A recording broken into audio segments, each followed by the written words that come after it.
Welcome to Poppa Smoke's Coffee and a Spliff. I'm Poppa Smoke. So, where in the hell did you get the name Poppa Smoke from, and why do you spell it Poppa instead of Papa? Well, I'm really glad somebody out there asked that question, and I'm going to answer it. The reason I spell it the way I do is you try to get an original thing to work that isn't having you add PAPA123 at the end of it. Nobody else was doing POPPA. So fuck it. I took it. Pop a smoke. That's it. I'm Hungarian. Individuality, very big to me. Sure, other people probably use the name, but nobody spells it the way I do. That's why. Now, where that character actually came from, uh, if you see the picture that pops up when I share links out, that character Pop the Smoke, I drew that on accident one day. And haven't been able to replicate it or anything like it since, no matter how many times I've tried. Uh, and the name itself, I originally was going to use in the movie horror cartoon that I talked about in the last episode. The Papa Smoke character is a throwback to one of my all-time favorite films, and in my mind, the best movie that George Lucas will ever make, because it was the most personal film where he had his soul was in the story, and that was American Graffiti. Wolfman Jack was the DJ going off in the background all night long. The other influence was from the TV show WKRP in Cincinnati, Dr. Johnny Fever, played by Howard Hessman, who was brilliant as the doctor, as well as other DJs that I've heard on rock stations all over the country who actually know something about the music. It's not just throwing another song on, here's who we are, and here's a commercial. It's guys who know something about the music, know something about the history of rock and roll. Like people who actually know that the song most of you call American Pie was originally recorded with the name The Day the Music Died. And American Pie was the name of the plane that was carrying Big Bopper, Buddy Holly, and Richie Valens when they and died in '59. People who love rock and roll and are rock and roll DJs, they know that kind of stuff. Guy here in town, 1067 Z-Rock, Meatwad, once corrected me by being one of those guys who knows the music by having the tattoo of a guy who got shot on stage. Rock and roll. He knows his rock and roll history so well that he had the ink to commemorate who that man was and what he inspired in his guitar playing. Papa Smoke is the local DJ at the radio station in the movie horror cartoon. And he's kind of like metaphysical DJ. He's basically what I do on the website with the lyrics is Papa Smoke, only in a cartoon format with a different kind of more jazzy kind of deep brown voice, like he's some old guy. Hence the tagline that appears on a lot of the pieces: "Papa Smoke is your hookup. Whisper if you feel me." That's the voice that goes behind that, and it's from that cartoon character. I've stopped using it because even I was getting tired of it. Same line over and over again. Can we do something different now? Kind of thing. Hey, even I get tired of my shit from time to time. And don't we all, from time to time, get tired of our own shit?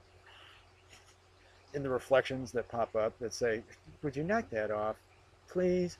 Knowing damn well they do it themselves. Uh, because those are the things that we always pick on, is the things that we also do. One of my theories as to why we do that is that we find somebody who exhibits the behavior that we're projecting that we don't see anything wrong with because we love us and we don't think we have to change. Fuck everybody else. Instead, what happens is we meet somebody that's projecting, reflecting that right back at us, and in admonishing them and saying how we're never going to be like that person, we're subconsciously programming ourselves to change our own behavior. It's like the dirtiest trick in the book that we do to ourselves. And I did say do to ourselves. We find that and we have those words come out of our mouth. while staring at the behavior that we've been giving the world up until that point. How we autocorrect without anybody having to yell at us because, well, they probably already tried and we just told them all to fuck off. Human beings do that a lot. Oh, I'm sorry, you're going to tell me how to live my life? Fuck you, go away. Sometimes it's a good thing. Sometimes it's not, depending on what kind of life you're deciding to lead. I'm not one to judge. However, I think we can all agree that trying to talk somebody out of going on a mass murdering rampage is a good thing. That's something that's a good thing. We don't need people going out and killing people. We've all agreed. Don't do that. So, but if you've got somebody who is doing everything they can to do what they do because they can't imagine not doing it, you don't tell that person to do something different. That's how we've gotten some of the greatest inspirations from art, science, philosophy, you name it, is from people who went, fuck you, I'm doing it my way. And history went back and we looked at them and went, well, shit, why didn't they all catch on sooner? It happens over and over again. You know, we can't escape our humanness as much as we try to. We pretend that we're going to in chasing spirituality, thinking that at some point I'm just going to stop being human. I'm going to be mega human and I'll love everybody and I'll never be upset ever again about anything. Wake the fuck up, would you? That is such an unrealistic ideal to try and shoot for.